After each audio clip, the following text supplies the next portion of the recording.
Olá, boa noite a todos, a todas. Eu acho que já temos alguns seguidores aí online para aguardando a nossa primeira live do ano, primeiro evento que a Abrafim oficialmente abre ao público, dos associados e dos não associados, que formalmente mais para frente, se tiver interesse, se associar à nossa Associação de Fisioterapia Neurofuncional Brasileira. Boa noite a todos, bastante gente já conhecida. Eu queria agradecer imensamente a Abrafim disponibilizar, indicar essas duas palestrantes que estarão conosco hoje, tá? Desculpe se a gente tiver alguma falha, vocês vão me norteando aí no chat, mas acredito que vai correr tudo bem. E aí eu vou entrar então em contato, nós já estamos 8 horas, né? Já tem várias pessoas acessando. Eu vou tentar chamar então a Isa Menezes, vou convidá-las. A Isabela, doutora Isabela Menezes. Vou dar aqui. Doutora Isabela e a doutora Natália Duarte. Vamos ver se deu certo aí. Deixa eu voltar. Muito bem. Oi. Boa noite. Boa noite. Tudo bom? Bem? Tudo bom? Tudo bem com vocês?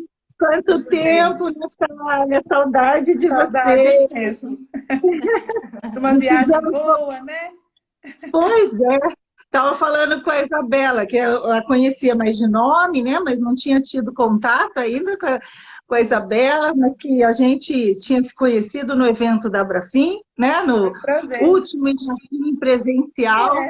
Nós, infelizmente, logo vamos estar juntos novamente, se Deus permitir e há de permitir. E nós compartilhamos, né, o nosso dormitório, nossas trocas de experiência, acho que é muito válido. Muito prazer em estar com vocês. Nós já estamos com um público, já tinha gente esperando, e um público já, uns ouvintes bem presentes aqui na nossa live. Eu acho que a gente pode aguardar uns minutinhos, 8h01 agora, né? Aguardar uns minutinhos só para a gente, para o pessoal que vai acessar agora, já estamos. E daí a gente podia só combinar, né, um pouco a nossa dinâmica. E também, assim, antes de mais nada, falei da Natália e gostaria de agradecer imensamente, Isabela, também a sua participação, a sua simpatia. Desde o primeiro contato, a gente já conversou, já trocamos ideias, foi muito bom. Muito prazer em conhecê-la, viu? Eu também. Não pessoalmente ainda, mas virtualmente. Vamos conhecer muito em breve. É verdade, é verdade. Coisa boa. Tá ouvindo bem? Ou tá... Sim. Tá. Estamos. Porque eu tô sem o fone, qualquer coisa eu ponho, se ficar melhor. Ah, é verdade. E eu também, né? Vocês estão me ouvindo, né? Eu tô ouvindo eu bem. Também estou sem o fone aqui. Deixa eu abaixar um pouquinho mais. Eu queria que vocês ficassem em cima e eu ficasse embaixo, mas eu não confesso. Como, né? Já pedi para os nossos ouvintes que estavam já tinham acessado, desculpar qualquer... Tudo ao vivo, a gente pode passar por alguns improvisos, né? Mas eu acho que até tem forma de mudar, né? Não sei, eu só não quero ficar mexendo para não dar pane aqui. Mas, enfim, as ilustres convidadas, né, as estrelas são vocês aqui.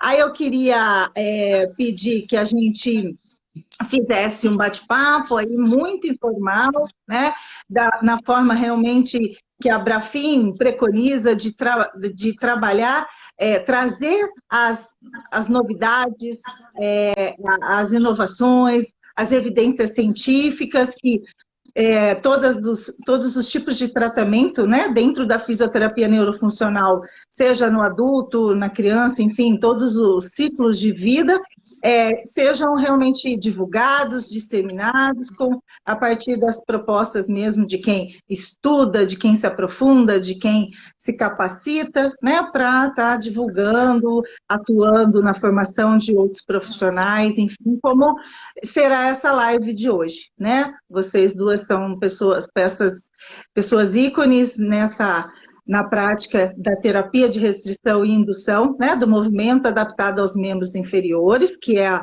a temática hoje da nossa live. E eu queria, inicialmente, já está dando quase 5 minutos, a gente fazer um bate-papo, a gente tem vamos seguir aí um roteiro, né, de começo, meio e fim, para as pessoas entenderem, quem não conhece, sobre a terapia de restrição e indução de movimento, poder conhecer um pouco, né? Saber do que se trata, os que já conhecem se aprofundar um pouco mais, e aí depois manter o contato com vocês para novidades, para atualizações das capacitações que vocês ministram, enfim. Mas a gente fazer um bate-papo, um jogo de perguntas aí, onde vocês se sintam à vontade, tá? De acessar a resposta, enfim. Inicialmente, então, agradecer a vocês e o público que está nos ouvindo aqui. A Brafim agradece, a diretoria da Brafim agradece imensamente a contribuição de vocês, a participação de vocês, o aceite nesse convite. Para quem não me conhece, eu sou a Viviane Costa, sou atual diretora suplente junto à Brafim, nessa gestão, né, que se encerra ao final deste ano, de 2022. Nós estamos aí trabalhando todos juntos, né? E hoje foi me dada essa deliciosa tarefa de estar aqui com vocês, né? Eu gostaria já, então vamos dar início, 8h05, acho que a gente tem uma conversa longa aí pela frente. Eu gostaria de pedir que vocês mesmos se apresentassem ao nosso público. Acho que é interessante vocês mesmos repassarem. A gente sabe do currículo maravilhoso que vocês têm, mas acho que é legal vocês passarem a formação, a jornada, a caminhada que vocês chegaram até hoje e continuam, enfim, porque a nossa caminhada, né, de capacitação nunca para enquanto estamos ativos no nosso trabalho, mas gostaria que vocês se apresentassem. Por favor, fiquem à vontade. Quer começar, Zinha? Pode ser. Eu vou começar, porque a Natália sempre começa nos cursos, né? A gente já tem roteiro e a gente sempre começa. Mas dá só um segundo para mim.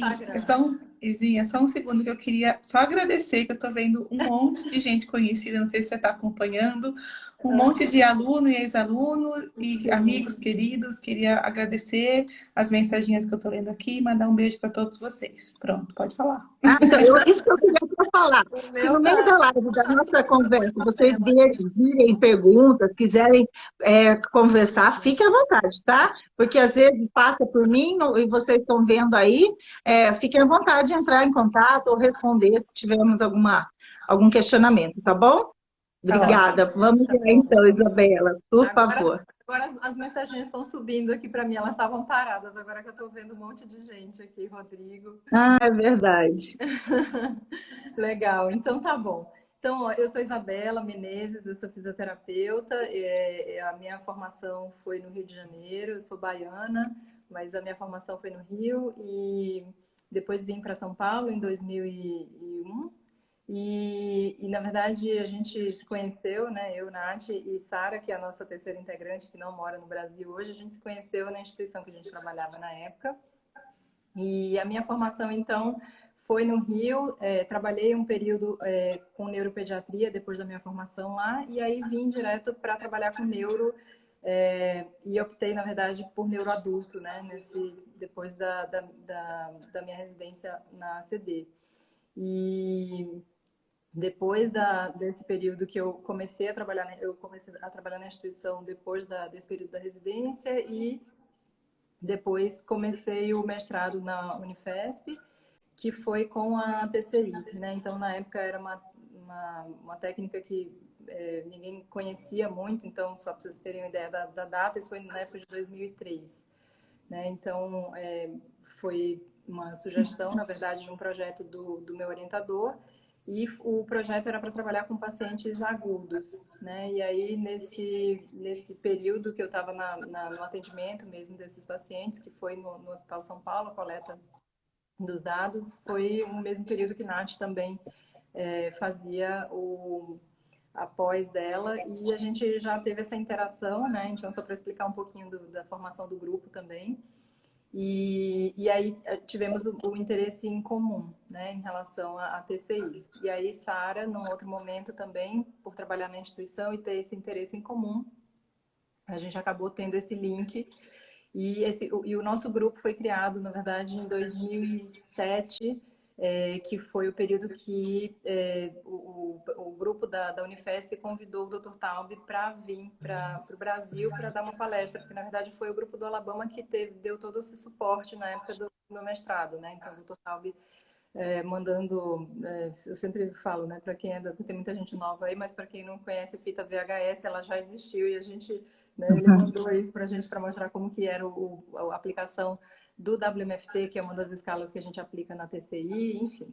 Então, foi um pouco esse movimento. Em 2007, a gente convidou o Dr. Taub. Ele, na época, já não viajava, então quem veio foi o Dr. David Morris, que é o fisioterapeuta que até hoje, né, está no grupo de pesquisa da Universidade do Alabama, junto ao Dr. Taub. E David veio ao Brasil para que todos fizéssemos um simpósio. E aí, nesse período, foi um dia inteiro de simpósio só falando sobre TCI, e aí esse laço se estreitou um pouquinho mais, e Nath, na época, também já estava envolvida no projeto da Unifesp, acabou que a gente conseguiu mostrar para ele a forma como a gente vinha aplicando, então eu sempre falo isso, né, que é muito difícil na TCI a gente conseguir entender como que são todos os detalhes da técnica, lendo artigo, enfim, sem esse treinamento, né? E o que aconteceu é que a gente foi para a Universidade do Alabama, então, no ano seguinte, todas três, e fizemos o treinamento, e a partir disso a gente voltou para fazer essas capacitações, enfim, que é uma das nossas atividades, né, atuais. Então, voltando um pouquinho para a minha formação e saindo um pouco do grupo, né, eu trabalho ainda com ortopedia, então eu trabalho muito com dor crônica, com pacientes neurológicos, hoje muito mais pacientes de dor crônica atualmente. Também entrei no projeto da USP com a doutora Adriana Conforto como orientadora para fazer um trabalho de neuromodulação associado a uma TCI modificada desses pacientes neurológicos do projeto. E atualmente as minhas atividades são essas, né? Então, a minha clínica e as atividades do grupo TCI com os cursos. Então, basicamente, essa é a formação. Eu, na verdade, sou fisioterapeuta também de formação, me formei aqui pela UFSCar em 99, também tive uma trajetória de atuação clínica por 8 anos, né? Fiquei só na atuação clínica. Me afastei por um período, fui fazer um mestrado na UDESC, foi orientada da professora Estela Mares Micaelsen, já na parte de neuro, né? Depois eu voltei para o estado de São Paulo, fui para a docência, enquanto eu ministrava aula numa universidade particular do interior, eu fiz meu doutorado aqui no UFSCar, onde hoje eu sou docente, e coordeno um grupo de pesquisa sobre funcionalidade e inovação tecnológica para neuro mesmo. E um dos maiores, né, objetos de pesquisa de hoje, né, do meu trabalho é a própria TCI, a terapia de restauração do movimento. Acho que a Cibele Formiga, há um tempo atrás, perguntou sobre os termos, né? Eu peguei aqui. Obrigada, Cibele, pela pergunta. É um prazer ver você aqui, né? Uma honra, inclusive. Na verdade, os termos coexistem, né? Eles têm alguma conotação semântica um pouco diferente, que algumas pessoas preferem usar um ou preferem usar outro, mas os termos coexistem, não tem problema nenhum falar de um jeito ou falar do outro, tá? Não existe uma sobreposição ou alguma coisa que se oponha nem nada disso. Tem uma diferença semântica, sim, mas nada que atrapalhe, né? Ou impeça o uso de qualquer um dos dois termos, tá bom?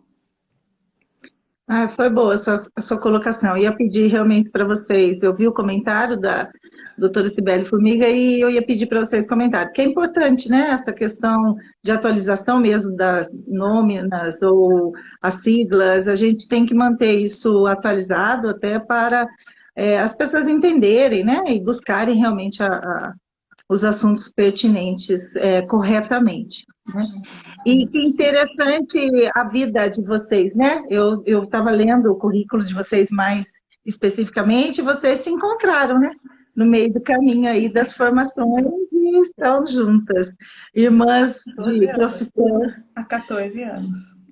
Só de trabalho em conjunto, né? De amizade temos um pouquinho mais, que a gente já não conta muito para não ficar muito datado. Depois de um tempo a gente que bom. Dá um tempo aí. Isso mesmo, isso que importa. Que bacana. Ótimo. Então, eu acho que nada melhor do que a gente queria pedir para o pessoal ouvinte, a gente já tem bastante demanda, mas quem achar que tem um colega aí, um amigo que não está assistindo, manda o link, né? Manda a setinha aí, convida, que a gente vai começar agora o nosso bate-papo. Dá tempo ainda das pessoas entrarem, né? E aí, para começar, então, eu gostaria que a gente definisse um pouco o histórico sobre a TCI, ou a indução de restrição de movimento, ao qual vocês promovem a formação, estão atuantes há tanto tempo aí. Então, explicar para o nosso público, a própria Natália falou que tem bastante aluno, né? É ex-aluno, enfim. Então, trazer um pouco esse histórico, as definições, para a gente poder depois navegar um pouco nessa abordagem desse assunto. Por favor. Sim, eu vou pegar essa, tá? Pega essa, tá? Eu ia falar, tá? Já estava pronta. Complementa, Isabela, vai junto. A história, na verdade, a parte, né, o protocolo adaptado para membro inferior, ele deriva do protocolo de membro superior, que teve sua origem lá na década de 80, com as pesquisas de Dr. Taub, né, lá nos Estados Unidos, inicialmente na Carolina do Norte, depois na Universidade do Alabama. E essa adaptação para os membros inferiores, apesar de hoje ela estar mais em alta, as pesquisas estarem aparecendo, alguns resultados, a gente tem até revisão sistemática sobre o assunto. Na nossa primeira visita, né, na primeiro treinamento que a gente fez, lá em 2008, a gente já viu algumas coisas sobre esse protocolo de uma maneira bem embrionária, eu diria, né, que eles já pensavam e tinham algumas ideias sobre isso. Ele amadureceu realmente durante o doutorado da Sara, que acho que estava por aí, Sara, que é uma integrante, ela é terapeuta ocupacional brasileira, mas que foi fazer o doutorado pleno na Universidade do Alabama e hoje é docente do Departamento de Terapia Ocupacional.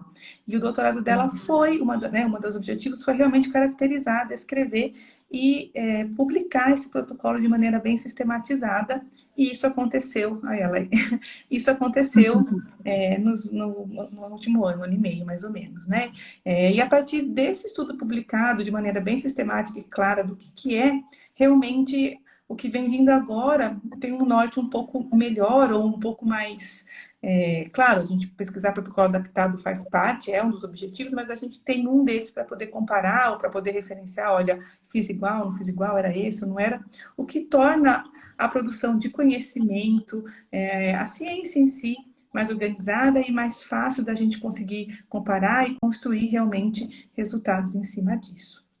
Acho que a história é um pouco essa. Ele já existia há muito tempo, mas ele ganhou muita força agora nos últimos anos, que bastante gente está olhando para isso. Estava conversando com a Isabela, porque a gente, quem não fez a formação, a gente ouve muito falar, lê muito sobre os trabalhos de membro superior, né? Que já são muito bem definidos, muito bem delineados, né? E aí a gente acha que é novo, né? E na verdade é como vocês falaram, ó, desde 2008 vocês já viu, mas agora que está realmente sendo Mais abordado mais estruturado. frequentemente, Isso. Exatamente, é. mais estruturado, tá? Quando a Fala, gente Isabela, te fez cortei. essa visita, né, que a Nath está comentando aí, a gente também ficou meio surpresa, porque a gente estava mais acostumado a pensar no membro superior porque a gente faz atividades de membro superior que são de forma bimanual mas muitas atividades são unimanuais, né? Então, isso é uma das explicações que a gente também fala até em relação ao termo que é utilizado na TCI. Eu vou falar TCI, mas entenda TCI, TRIM, enfim, qual o termo seja, porque a gente está mais viciado em falar dessa forma.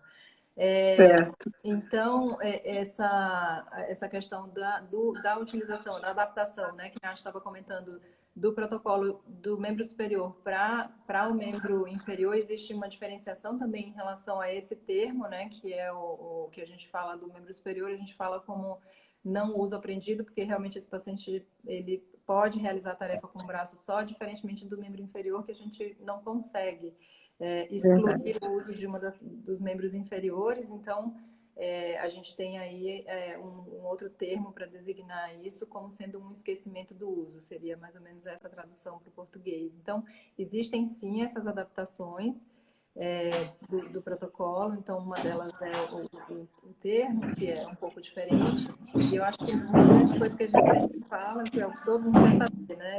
Todo mundo sabe que no membro superior a gente usa a restrição do membro não afetado ou menos afetado, e do membro inferior por motivos óbvios, né? De você trabalhar, conseguir restringir um lado, porque a gente faz atividades com as duas pernas. Então, a gente não usa restrição. O protocolo original da Universidade do Alabama, que é esse que a gente está comentando, que a gente conheceu lá na época de 2008, ele o protocolo da Universidade do Alabama não utiliza restrição do outro lado. Então, a gente tem os outros itens todos, né? Então, só para explicar um pouquinho, Nath, você vai me interrompendo aí. Tá sem o áudio, amiga. Ah, tá sem um áudio. Pronto. Posso ir aqui? Pode falar. Vai, qualquer coisa a gente vai aqui no bate-bola. Então, a gente tem basicamente os pilares, né, que são para o membro superior, a gente tem a restrição, que é um deles, a gente tem o treino orientado à tarefa, que está aí a rainha da TOT também para falar aqui para a gente um pouquinho sobre o que é o treino orientado à tarefa, que é um treino intensivo de 10 dias consecutivos, semanais, e 3 horas por dia de treinamento, né? E além disso, a gente tem a base desse treino como o shaping, que é o nome da técnica, é o nome do treino motor que é realizado. Então, esse shaping, ele também é um outro item importante como base teórica da TCI, por ser não só um treino motor, mas ele é um treino motor associado a uma questão comportamental. Então, ele não é só um treino motor, ele é um shaping.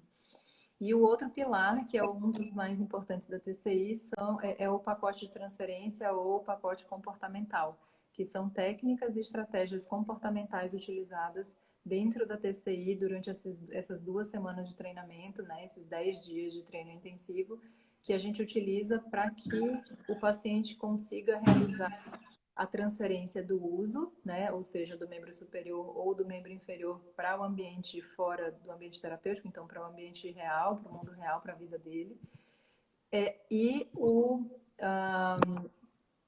a questão não só da transferência do uso, mas também a mudança de hábito, né? Então, assim, porque a gente fala, não, então são 2 semanas e depois disso esse paciente, ele acabou a TCI, ele volta a utilizar o membro do mesmo jeito que era antes. Então, na verdade, a ideia é que a gente consiga promover nesse período a neuroplasticidade do segmento que está sendo trabalhado, seja ele membro superior ou membro inferior. Então, basicamente o conceito é um pouco esse da técnica, e as adaptações elas são feitas em relação ao uso da restrição, que realmente esse item não existe, né, no membro inferior. Ao termo que é utilizado para, ao invés de não uso, a gente entende que isso, né, a melhor tradução seria esse esquecimento do uso. E as outras questões que são o tipo de treino realizado, isso tudo é igual, só que para o membro inferior. Então, o pacote de transferência, o shaping, ele é a mesma coisa do membro superior, vamos dizer assim. Eu acho que veio uma perguntinha aqui que vale a pena a gente comentar. Certo. Atualmente, esse protocolo de membro inferior, ele só foi aplicado e testado para adultos, né? A gente não tem, melhor aí do nosso conhecimento, registro, ou enfim, eles no Alabama também não fazem. Aqui a gente também ainda não fez, já atendemos adultos de diferentes patologias, mas nunca crianças. Uma das explicações, tem várias, mas assim, o treino ele é bem exaustivo, né? São 3 horas e diferente de um treino manual, ele é um treino que envolve, de alguma maneira, uma parte maior do nosso corpo. Então, a demanda cardiovascular, ao quanto a pessoa fica realmente cansada nesse protocolo, é grande, assim. E não foi testado isso com crianças ainda. Eu acho que a Isa também comentou, mas vale ressaltar que o treino todo, ele é feito diferente, né? Lógico, do membro superior, que a gente faz de maneira unimanual, a gente, sim, trabalha muitas vezes a mesma tarefa com um membro ou com o outro, né? Às vezes com o objetivo de treinar o balanço ou o objetivo daquele membro estar no apoio. Então, essa troca, né? Por exemplo, que pode acontecer do membro estar em balanço ou o membro estar em apoio, isso acontece e é bem diferente, né? Porque isso absolutamente não acontece no protocolo de membro superior. A gente não troca a mão, né? Para o exercício acontecer. Então, são duas coisas que acho que vale a pena comentar. Eu acho que já explorando, eu ia até questionar vocês, qual o público específico que vocês trabalham, né? Quais as disfunções neurológicas que são indicadas a de membros inferiores também, como as de membro superior, né? Que a gente já tem um pouco mais de conhecimento. A maioria dos estudos é com a população de AVC crônico, tá? Crônico mesmo, as pessoas falam assim, mas crônico de 1 ano, tem estudo com pessoal aí de 12, 15 anos de lesão. Então, crônico mesmo. Essa é a grande maioria e o que tem de evidência é para essa população. A gente tem também alguns relatos, né, algumas publicações com pessoas com esclerose múltipla, também existe. E aqui em São Carlos, em agosto do ano passado, em parceria com a UDESC, o professor José Marília, a gente fez um projetinho assim, foi uma demanda grande, mas fala sempre que durou um tempo curto, né? A gente fez pessoas com lesão medular, né? E também pessoas com lesão medular que deambulam, mas também foi um relato, uma história bem legal. A gente está analisando alguns resultados, algumas coisas já saíram, né? Então, estamos trabalhando aí em cima dos dados desse projeto em parceria. Mas são as 3 populações que hoje posso dizer que a gente tem uma experiência ou alguma coisa para ler sobre o assunto. Tá. E diante desse aspecto dos membros inferiores, aí depois eu vou pedir para vocês ressaltarem de novo essas adaptações, que eu acho que são bem pertinentes, que é o que a Isabela falou, acho que talvez pontuar de novo, Isabela, no sentido de que, aí eu queria entender, a gente sempre imaginava até que fosse um público mais jovem de lesão, então um AVC mais recente. Então, você estava falando do AVC mais crônico, né? Do público mais crônico, com um tempo aí já de disfunção há muito tempo, né? De incapacidade funcional e disfunções biomecânicas a longo prazo. E aí, por exemplo, se eu tenho um membro hemiplégico, membro inferior hemiplégico, que haja necessidade de fazer uma adaptação por encurtamento, né? Por comprimento do membro mesmo. O método preconiza que você faça essas adaptações antes de fazer todo o trabalho da base aí mesmo do tratamento? Você diz diferença de comprimento de membro? Desculpa, não sei se eu entendi. De comprimento de membro, porque eu tenho os pacientes crônicos, geralmente eles chegam no consultório, a gente vê realmente uma disfunção mesmo, até na deambulação, por um desnível mesmo, né, de comprimento do membro. Há uma necessidade de fazer um trabalho de organização, assim, postural, antes de aplicar o protocolo? Sim, então, Se for uma diferença de membro de comprimento óssea, né, que a gente está falando, isso deve ser compensado de alguma maneira, até para viabilizar uma qualidade de movimento durante a execução da tarefa. Agora, eu não sei se você está falando no sentido de alguma preparação, alguma coisa postural. Não, a TCI não tem essa proposta. Ela, como a Isa falou, ela é pautada na terapia orientada à tarefa, então a gente usa a tarefa como um meio de tratamento, não existe uma preparação para ir para a tarefa, né? Então ela tem aí como base outras teorias de controle motor que não tem essa ideia de preparar ou que alguma função deve ser anterior ao movimento mais fino. Não, né? A gente entende que o movimento, por essas teorias que embasam a TOT, né? A terapia da tarefa, e, portanto, a TCI, que a interação com o objeto, com o ambiente, com a tarefa, vão fazer que esse paciente explore mais essa atividade, ganhe um repertório motor melhor e com uma taxa de repetição muito alta, ele realmente melhore o movimento que ele vai executar, né? O comportamento motor dele em si. E acho que outra coisa que é importante falar que é a questão do crônico, né, que veio também na sua pergunta. Então, assim, lembrar que a TCI de membro inferior, ela, assim como a de membro superior, tem como carro-chefe a mudança de comportamento, né? Então, a mudança de comportamento, o comportamento de não usar muito esse membro, o comportamento de evitar a atividade, de evitar colocar o peso, exatamente isso, ele é muito mais presente no crônico. Né? Eu costumo dizer que a TCI ela não é profilática, né? Não é preventiva. Então, assim, não é assim, eu vou fazer para ele não ficar assim. Não. A TCI ela vem quando a pessoa realmente instalou esse comportamento e a ideia é reverter isso. Tá? Então, não é a ideia de vamos fazer a TCI antes que ele aconteça isso. Não. Tá? Essa ideia do antes que a gente trabalha sim com terapia orientada à tarefa, mas não necessariamente com esses aspectos comportamentais que são muito, muito, muito fortes, que é o que a gente está chamando aqui de pacote de transferência, que isso sim tem como alvo a mudança do comportamento, a mudança dessa atuação, né? O quanto ele usa, o quanto ele realmente põe peso, o quanto ele confia, o quanto ele tem segurança nesse membro. Então, é uma questão mais comportamental e, de novo, que faz muito mais sentido para pacientes crônicos do que para pacientes, muitas vezes, subagudos. Os subagudos, eles se beneficiam também de terapia orientada à tarefa? Sim, mas com a ideia de melhora de controle motor. É uma fase de recuperação, né? E aí a gente tem que pensar em recuperação de controle, de recuperação de movimento, de força, principalmente, né? E aí essa questão comportamental vem numa fase mais tardia mesmo, que é a proposta da terapia.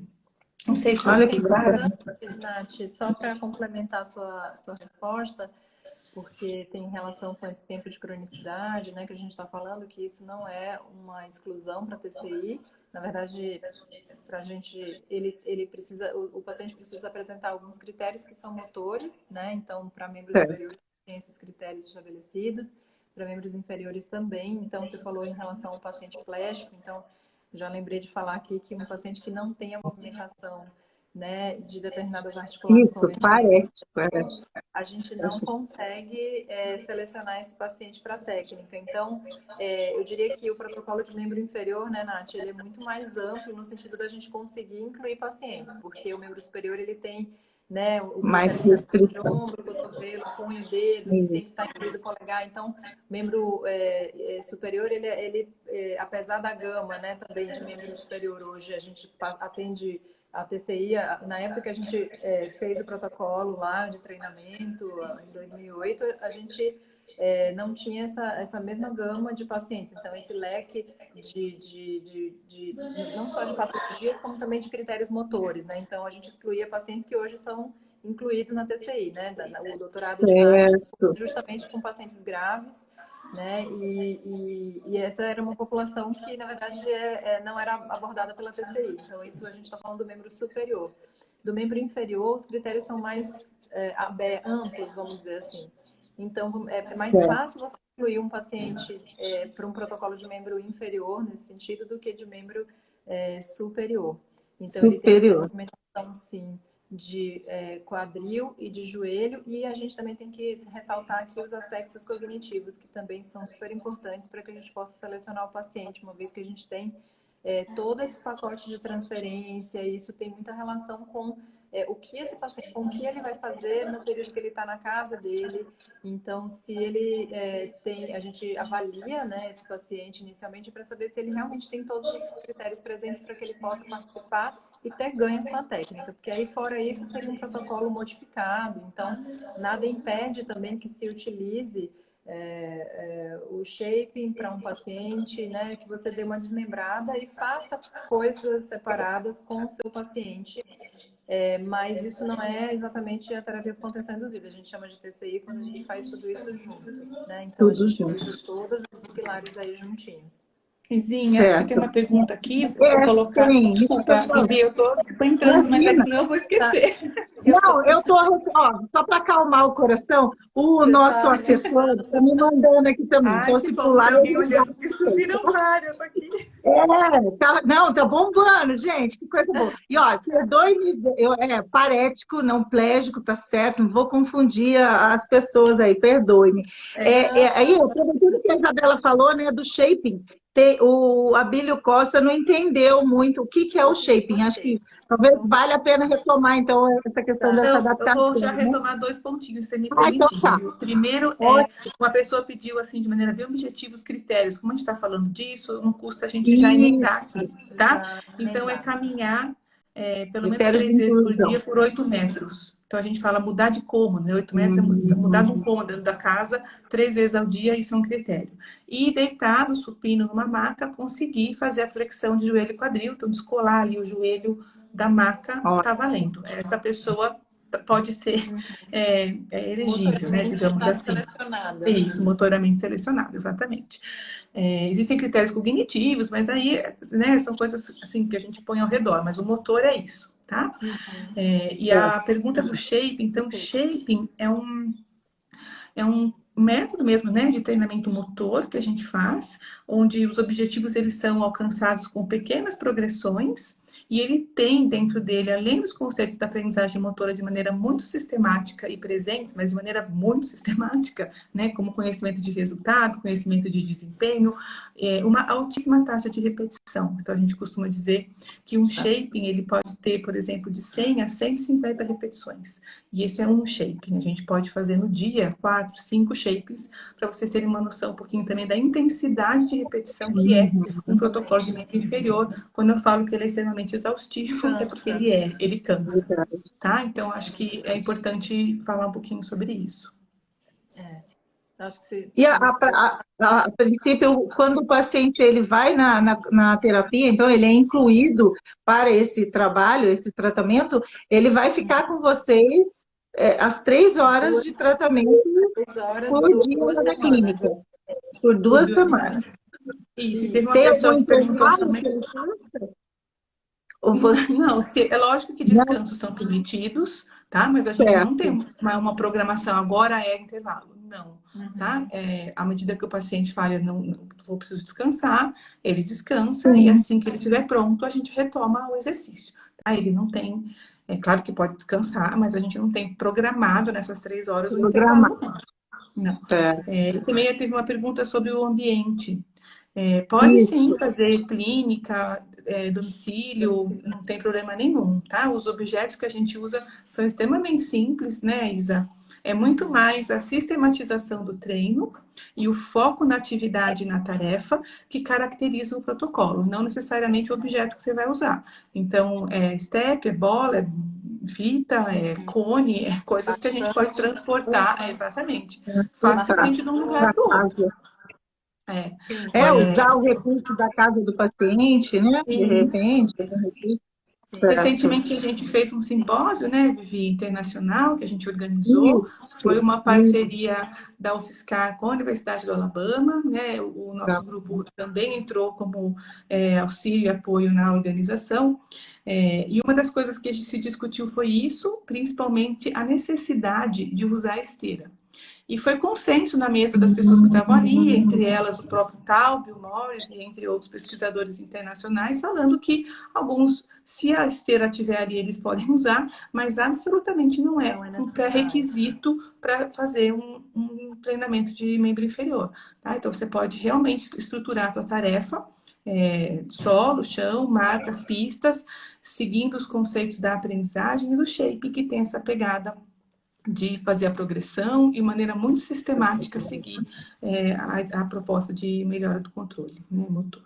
Essa foi uma coisa que também a gente teve, né? Porque quando a gente estava lá no Alabama, que a gente tinha visto que uma das pacientes estava utilizando a esteira com ou sem suporte parcial de peso, e a gente falou, poxa, mas então para fazer o membro inferior precisa ter a esteira, e não necessariamente. Não necessariamente. E se você quiser desenvolver um shape com isso, ok também. Então, ele realmente você consegue. Nos projetos que a gente teve aqui, né, Isa? A gente teve um projeto com pacientes com AVC crônico que foram atendidos em janeiro de 2020. Foram 12 pacientes que a gente fez um mutirão aqui em São Carlos. Nenhum deles fez uso da esteira. E agora a gente fez de novo com pacientes com lesão medular que deambulam e também a gente não usou a esteira com nenhum deles. Tá? Certo. Aí tem outra pergunta, que talvez seja essa sequência ou não, mas nós vamos falar, tá, Vinícius? Sobre as escalas funcionais, né? Que vocês utilizam também. Eu acho que pode talvez entrar, né, se vocês quiserem, nessa sequência, porque aí a gente... eu queria só fazer uma pergunta antes, talvez relacionada a essa questão do ambiente, da prática de tratamento, de atendimento. Os pacientes, geralmente, vocês solicitam que tenha algum familiar junto? Ou algum cuidador que faça acompanhamento? Assim, não? Muitos pacientes são independentes, né, Viviane? Então, a gente não... isso para o membro superior é igual. Tem uma das estratégias que a gente usa no início da TCI, que é o início que é o pré-tratamento, que a gente chama, que é fora esses 10 dias de treino, que a gente faz uma coisa que se chama contrato de comprometimento. E no contrato de comprometimento, é um contratinho formal, onde a gente vai estabelecer lá as atividades que esse paciente vai realizar no dia a dia dele, que já são atividades da vida dele, que ele já realiza, porém a gente vai tentar incrementar o uso do membro inferior. Vou dar um exemplo.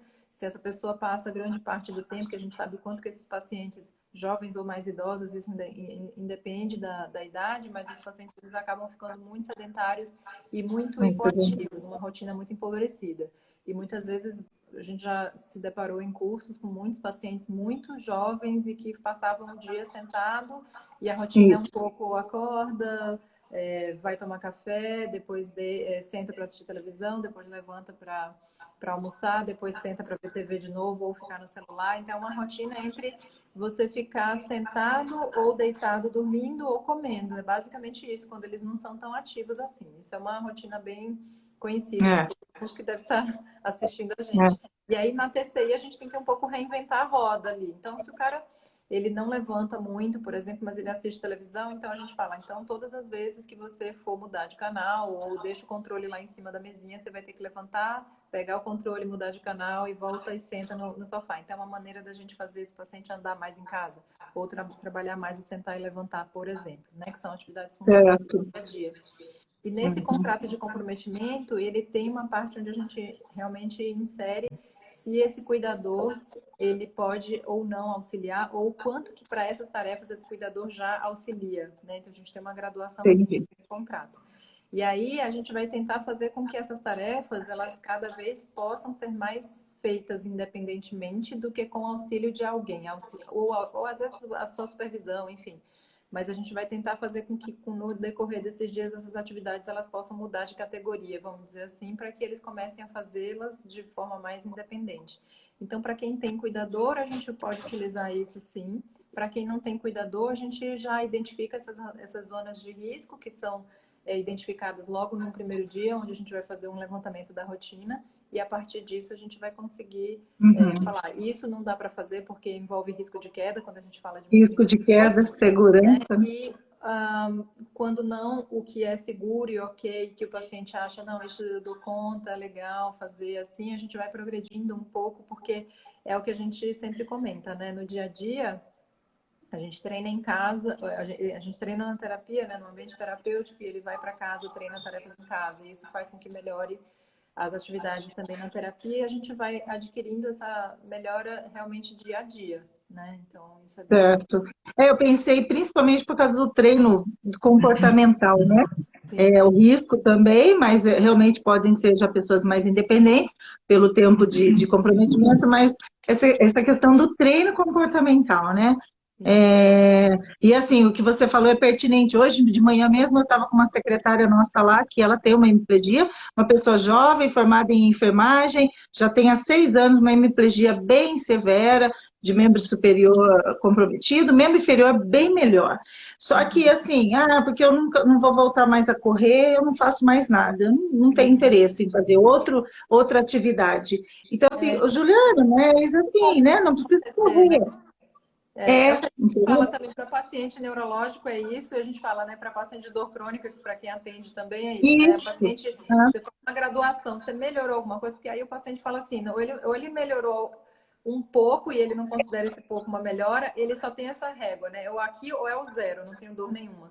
Então, existe uma gama de coisas entre, né, o 0, o 8 e o 80 para a gente conseguir trabalhar. E esse treino comportamental, como o Nath falou, ele é fundamental para a gente conseguir Imagina. realmente essa mudança, né? Ela é a menina dos olhos da TCI. Então, a gente tem melhoras bem importantes e a gente consegue captar isso com as escalas de avaliação, né? Que eu acho que a gente podia... Ai, que bom. Então, aí vocês querem entrar nas escalas de avaliação? A gente recebeu né? Parabéns, meninas. É um espetáculo de live, muito orgulho da fisioterapia neurofuncional. Eu não consigo identificar Lab, AVC ou FRJ, né? Do Rio. Conhece vocês com certeza. Obrigada. Isso. E daí ela fala que aquela, né, na FRJ também usam o uso do self-contract para comprometimento, né? Depois, se vocês quiserem comentar, enfim, também. Essa é uma abordagem do contrato, Vivi, que é muito engraçado, né? Assim, hoje ela é super em alta, tem várias abordagens que falam desse contrato, do contrato terapêutico, e é muito legal lembrar que essa proposta do Taub foi na década de 80, né? Essa formalização. E claro que veio, né? Ele emprestou isso da expertise dele, da questão de neuropsicologia comportamental, que é exatamente ele que trabalhava, mas é muito interessante ver que isso perdurou, perpetuou e se espalhou, né? É uma proposta realmente muito usada. Tá? Quanto às escalas de avaliação, no Alabama eles usam inúmeras, tá? Coisas que a gente super conhece, como o BERG, teste de caminhada, teste de velocidade de 10 metros, a gente também usa o TUG, enfim, coisas assim bem que avaliam mobilidade, velocidade e função de membro inferior. O que tem de diferente, talvez, são 2 escalinhas. Uma delas chama LEMAL, né, que é a MAL, Motor Activity Log, que é uma que a gente já tem para membro superior, mas ela é adaptada para membro inferior. Tá? Então, ela olha um pouquinho sobre a segurança, né? O quanto a pessoa se sente segura de usar o membro, ela olha a habilidade funcional, a qualidade que a pessoa usa esse membro, e uma das coisas que, na minha opinião, é o mais interessante é a escala de assistência. Então, o quanto ela precisa de ajuda, seja de terceiros, seja de recursos externos, tipo dispositivo auxiliar de marcha ou até órtese. Então, ela junta aí o nível de assistência que a pessoa tem para fazer cada tarefa. Tá? Então, e ela vai perguntar isso em relação ao dia a dia da pessoa. Então, você fez tal atividade? Fiz. Mas você se sentiu seguro? Com que qualidade? E quanta ajuda você precisou para fazer isso? Tá? A Lemal, ela foi... Tem validação? Isso, a gente fez esse trabalho, eu tenho muito orgulho de dizer que é de uma aluna de iniciação científica minha, foi aceito há 2 dias, uma publicação numa revista internacional, a tradução com avaliação de atividades psicométricas, Lisandra e minha equipe, Lisandra e Dalene, não posso deixar de falar das duas, são minhas primeiras alunas de iniciação e que já geraram frutos aí bem produtivos. Isso, então aprovado aí. A segunda escala, que daí é o trabalho da Dalene, né, minha outra aluna de C, é a LMFT, que é a Low Extremity Motor Function Test, desculpa. Ela é uma atividade, assim, super as atividades são super conhecidas, né? O repertório de membro inferior ele não é tão grande assim, então é subir degrau, é tudo que a gente conhece, é andar e virar, é sentar e levantar, não tem nada de diferente nos itens, tá? O que tem de diferente, mais uma vez, é que a gente pontua o tempo de execução das tarefas, a qualidade com que a tarefa foi feita e, de novo, o quanto de auxílio essa pessoa precisou, ou de supervisão, ou de algum auxiliar de marcha, ou do uso de órtese. E o que acontece, né, no protocolo, e que isso é muito legal, no protocolo, por exemplo, de janeiro, dos 12 pacientes, 6 ou abandonaram ou diminuíram o tamanho do apoio do auxiliar de marcha que tinha. Então, ou largaram a bengala, ou passaram do andador para uma bengala. E esse tipo de melhora, né, de mudança, muitas vezes a gente não pega. O tempo no TUG pode ser o mesmo. A velocidade de marcha pode ser a mesmíssima, mas ele diminuiu a dependência, o tamanho do apoio que ele tinha para poder fazer isso, né? E aí essa escala, que é a LMFT, olha para isso, pontua e considera na pontuação dela esse tipo de análise, tá? Ela também, o artigo está, né, sendo submetido, em breve a versão brasileira, se Deus quiser, também vai estar à disposição, tá? A alemã foi aprovada. Assim que o artigo sai, a gente sempre coloca o link no site para quem quiser acessar, tá? Ótimo. Corra atrás, né, Edu? A gente vai colocar o acesso de vocês aí, né, Natália e Isa? Quem quiser mais informação, provavelmente vocês sempre postam, né, atualidades. Então, vamos seguir no Instagram, geral, né, principalmente. E aí, quem tiver acesso, ó, vai estar fresquinho aí as informações sobre os dois, né, as duas escalas validadas. Coisa boa. E olha como a importância do aluno de iniciação científica, hein? Temos que valorizar, né, esses programas para os alunos. Olha, nem se formaram ainda e já estão produzindo tanto trabalho interessante para o profissional, né, fisioterapeuta. Que bacana, parabéns. E aplicáveis, né? Assim, dentro da... Isso. Acho que você podia falar um pouquinho, Nath, do projeto da adaptação para lesão medular, né? Que é a... É verdade. WCMAL. Isso é um projeto, na verdade, em parceria, né, com o professor Josemar, da UDESC, que é uma proposta dele, que eu estou como colaboradora, de realmente fazer essa adaptação para pessoas com lesão medular. Então, a gente fez até esse primeiro piloto, mas a gente enxergou, sim, algumas coisas que talvez não funcionem exatamente como funcionam para o AVC, né? E aí, essa proposta aí é um pouco embrionária ainda, né? Mas, sim, realmente ela existe, foi falada também no nosso simpósio, o professor Josemar também participou, e numa mesa redonda que também estava o professor Tiago Luiz, aqui da UFSCar, o Taube, hoje tem da Zuat, né? Então, pessoas de peso aí do assunto. Foi discutido também esse assunto de como poder realmente adaptar algumas questões, talvez de fadiga, talvez de adaptações de tarefa, que não são exatamente iguais, né, para um público e para o outro.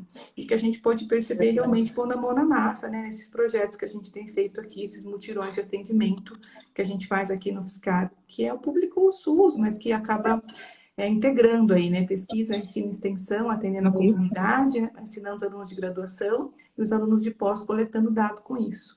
Né? Então, é uma atividade que a gente tem feito por aqui.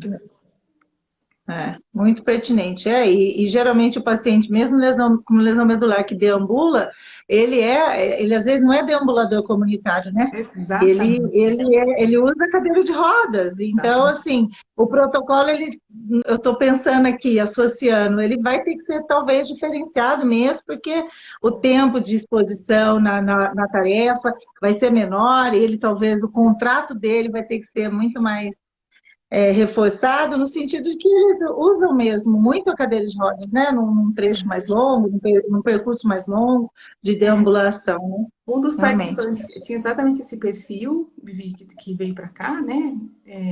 Um cara muito, assim, uma motivação interna muito grande, eu diria. E ele passou a fazer algumas atividades da vida deles fora da cadeira. Então, para ele, o que ele ganhou muito foi o ortostatismo. Então, assim, escovar o dente, lavar a louça, algumas coisas que ele sempre fez sentado, ele passou a fazer em pé. E aí o tempo dele em ortostatismo aumentou demais, o que aumentou Olha que demais bacana. o uso do membro inferior dele, né? E isso é super importante, porque não é falar assim, agora você vai ficar 2 horas parado aqui, 1 hora, sei lá, em pé. Por quê? Para ficar em pé. Não, a gente inseriu o ortostatismo realmente no dia a dia, em tarefas No dia a viáveis, dia. treinadas e possíveis. E isso ele incorporou. Então, tem questões muito diferentes que a gente tem sim que pensar em adaptações para esse público Que específico, legal. sem dúvida. Eu acho que um grande legado, né, que a gente sempre comenta isso é do membro inferior, que é um protocolo super lindo, assim, de tratamento.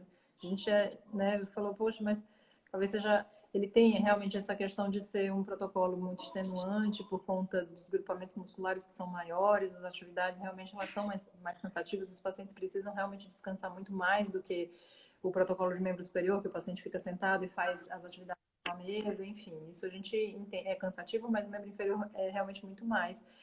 Até porque ele faz atividades, a gente tenta até dar essa intercalada entre atividades em pé, atividades, outras atividades específicas, sei lá, trabalhando só o tornozelo ou só o joelho, então a gente dá uma intercalada, porque não tem como fazer isso direto num batidão, porque é como se você fosse, sei lá, sedentário e fosse correr 100 quilômetros do dia para a noite, mais ou menos isso.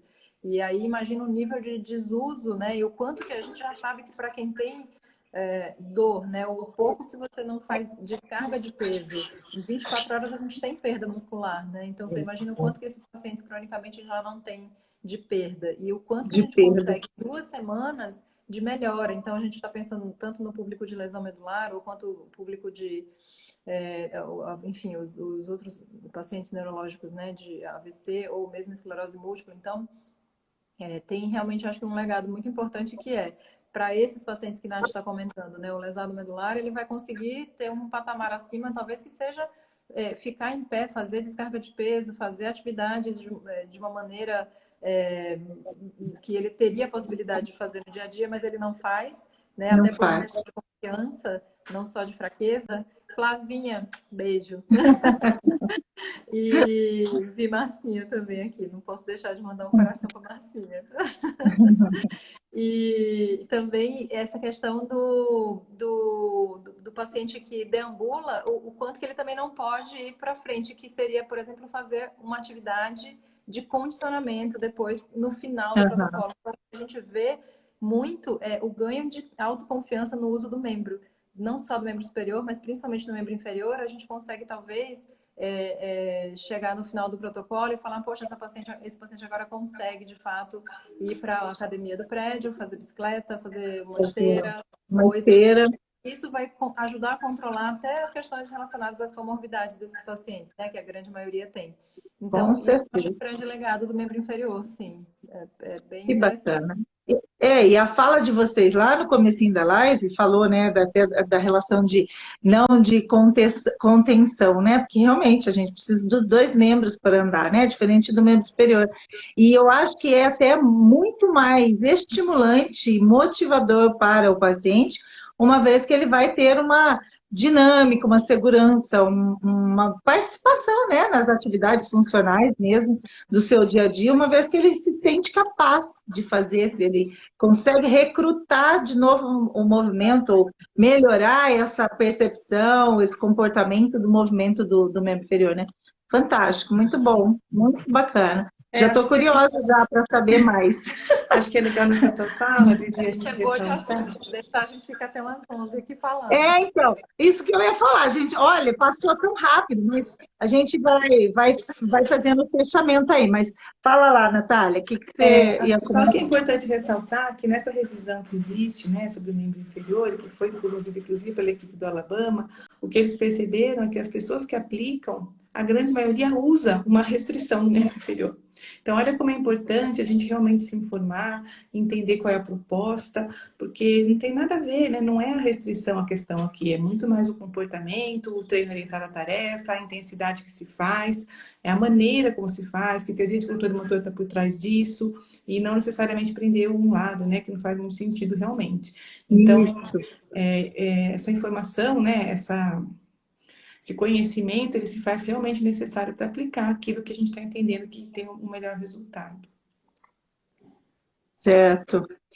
Olha, a gente está caminhando para o final, aí assim, até eu queria saber se de repente aí de tantas pessoas conhecidas de vocês, ou até mesmo fisioterapeutas ou estudantes, enfim, que estão aqui participando da live, se tem alguém que queria fazer uma pergunta ao vivo para as professoras aqui, a cena que para mim a gente pode conectar agora essa pergunta final, né? Caso a gente pode, eu vou prestando atenção aqui, mas eu acho que a gente pode ir fazendo um desfecho. Então, a gente falou um pouco dos projetos, dos resultados preliminares que vocês já vêm observando, e aí acho que para fechar nossa pauta, aplicativos de tecnologia. Vocês, o que vocês podem trazer hoje? Tudo envolve tecnologia, né? Inovação aí dentro da área da saúde. E aí, né, os aplicativos de TCI, mobile, para que eles servem? Como é que eles podem ser acessados? Acho que vale a pena. E se alguém ainda quiser fazer uma pergunta ao vivo, vamos participar, vamos entrar aqui. Eu libero a participação. Na verdade, é um aplicativo que existe, né? Ele também foi tema de bastante discussão e muito interesse nesse simpósio internacional que a gente teve agora. Ele foi desenvolvido por mim e pela Isabela, né? Claro que parceria com uma empresa, mas a ideia e Isso, ela é nossa, então é um aplicativo que a gente desenvolveu. Ele está pronto. O que ele está agora é numa fase de teste de usabilidade, de validação, porque ele tem monitores de atividade dentro dele, então a gente está fazendo uma validação para ver se essa informação que ele dá sobre quantos passos a pessoa deu, a que distância ela saiu de longe para longe da casa dela, né?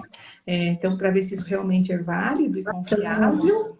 Esse é o projeto de mestrado da minha aluna Laura, preciso falar o nome dela também, porque falei das outras duas. E ainda a gente tem uma parceria com a Universidade do Alabama, que esse aplicativo vai ser traduzido para o inglês, para que a gente possa, então, realmente fazer um estudo mais aprofundado de quanto isso é benéfico para os pacientes, né? Em parceria Fiscale e Universidade do Alabama. Então, é o caminho aí que está sendo traçado, que a gente espera que nos próximos anos a gente tenha alguma resposta, né, acadêmica para falar. Mas o aplicativo ele existe, ele está pronto, ele está inclusive no nosso site, para quem quiser baixar e conhecer. Bacana, parabéns, olha só. É uma forma de vocês terem esse acesso às informações dos pacientes e eles também, né, acompanharem a evolução, a motivação para que eles continuem, né, nas tarefas, que bacana, parabéns. Obrigada. Que continue evoluindo aí, que dê muitos frutos. Então, agora eu passo a palavra para vocês para a gente ir fazendo. Acho que ninguém se manifestou, né? Aqui para entrar ao vivo está todo mundo tímido. Todo mundo perguntou ali, mas por trás das câmeras. Bom, mas já fica aqui, eu vou escrever aqui. Enquanto vocês fazem, então, nós estamos dando agora 9 horas. Tinha muito mais coisas que a gente poderia discutir, mas eu acho que eu gostaria que vocês duas agora a gente fizesse um fechamento com os apontamentos mais importantes que vocês acham pertinentes. E eu vou escrever aqui o link de acesso, acho que principalmente deixar o da Natália, né, Natália? Que pode ser o meu, pode ser o da Isa, tá tudo bem. Eu vou pôr a da Isa também, tá? Para a gente poder fazer, quem quiser se aproximar de vocês para questionar, para fazer formação, para se aprofundar no assunto, que entre em contato diretamente com vocês, né? Estamos sempre vou pedir para vocês passar a palavra. Isso, imagino mesmo. Passar a palavra para vocês fazerem um fechamento, então. Vivi, acho que eu queria primeiro agradecer a Abrafim pela oportunidade. Eu acho que vocês darem voz, né, e trazerem esses momentos de troca com as pessoas, o público de maneira geral, os associados, mas o público de maneira geral, é uma maneira de enriquecer e fortalecer a nossa especialidade. Então, eu parabenizo, eu agradeço pela oportunidade, dizer que eu estou muito feliz de poder participar desse projeto. Né? Eu sou sócia da Abrafim há muito tempo, vejo crescer, admiro e estou sempre à disposição para ajudar e estar aqui para, né, fortalecer a nossa neurofuncional. Então, eu só sou gratidão hoje pela oportunidade. Acho que fechamento da TC de membro inferior, o que eu posso falar cuidado, né? A gente muitas vezes lê algumas coisas, passa a aplicar, mas conhecer o que vem por trás delas, né? As teorias que vêm por trás delas são extremamente necessário para você saber o porquê você está fazendo aquilo e se você está realmente seguindo, né? Para não virar aí uma saladinha de frutas que a gente brinca, né? Mistura coisas Verdade. e aí é difícil chegar no resultado que a gente vê na literatura. Então, físio baseado em evidência, a gente precisa realmente entender como você chegou naquele resultado para você poder, de alguma maneira, aplicar, né? Um dos pilares, né? É esse para você poder aplicar na tua prática clínica. Acho que é essa a mensagem que eu daria. Certo. Muito obrigada. Depois eu faço o meu testamento também. Vai lá, Eu Isa. queria agradecer também pela participação, foi um prazer, você é super simpática, conduziu muito bem, todo mundo te parabenizou também aqui que eu estou vendo. E queria também, assim, faço das palavras de Nath as minhas, acho que o que a gente sempre fala em relação à TCI, além de tudo que Nath já comentou, é que a mensagem que a gente sempre deixa para as pessoas aquilo que a gente faz em casa é tão importante ou mais importante do que aquilo que a gente treina dentro do nosso consultório. Então, essas estratégias, de fato, mudaram muito assim, a forma que eu também lido com os pacientes de outras patologias, de outras abordagens no meu dia a dia. Né? Porque, de fato, a gente sabe como é difícil mudar um hábito, né? Se a gente for pensar, poxa, eu vou ficar sem comer doce uma semana. Imagina Verdade. quão difícil é você estabelecer uma regrinha só para sua vida. Imagina mudar o comportamento e o hábito, né, de uso de um membro inferior, de uma pessoa que tem uma deficiência física e há muitos anos, e enfim, já muito bem estabelecido desse jeito. Então, acho que como a gente tem uma evidência realmente muito grande da TCI, a gente consegue entender que, de fato, esses aspectos comportamentais são os mais importantes e eles são os responsáveis por toda essa plasticidade, né? Junto com, obviamente, o treino motor, mas eles são bastante responsáveis pela mudança comportamental e pela plasticidade neural também, né? Então, a gente tem estudos mostrando aí que tem o pacote de transferência, quando está associado ao treino motor, ele tem um efeito de mais ou menos 2,5 vezes mais do que se você fizesse um treino motor pura e simplesmente. Então, a mensagem para casa é: vamos tentar mudar comportamento. Mudar comportamento, verdade. E eu acho que por trás disso, para o paciente, que é tão difícil, né?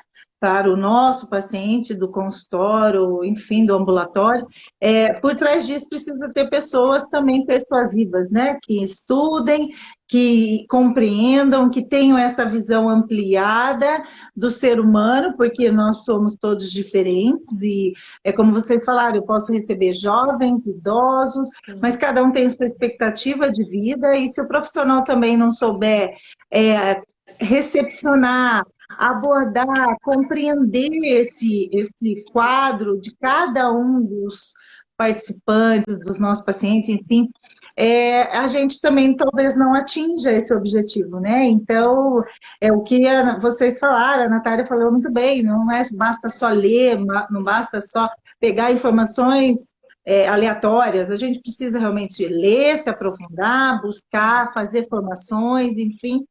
E assim, eu me sinto muito feliz de ter participado dessa live com vocês. Vocês também extremamente simpáticas e extremamente abertas para comunicar com as pessoas. E assim, esse é o enfoque da Brafim, né? A Brafim, ela está aqui para trazer realmente as pessoas que são estudiosas, as pessoas que querem aprender, as pessoas que querem mudar, permitir a mudança do outro, né? Com a nossa ferramenta, que é a nossa abordagem de tratamento, e fazer o outro mudar. Pequenas pitadas de mudança na vida dessa pessoa, ela pode realmente transformar a vida dessas pessoas, né?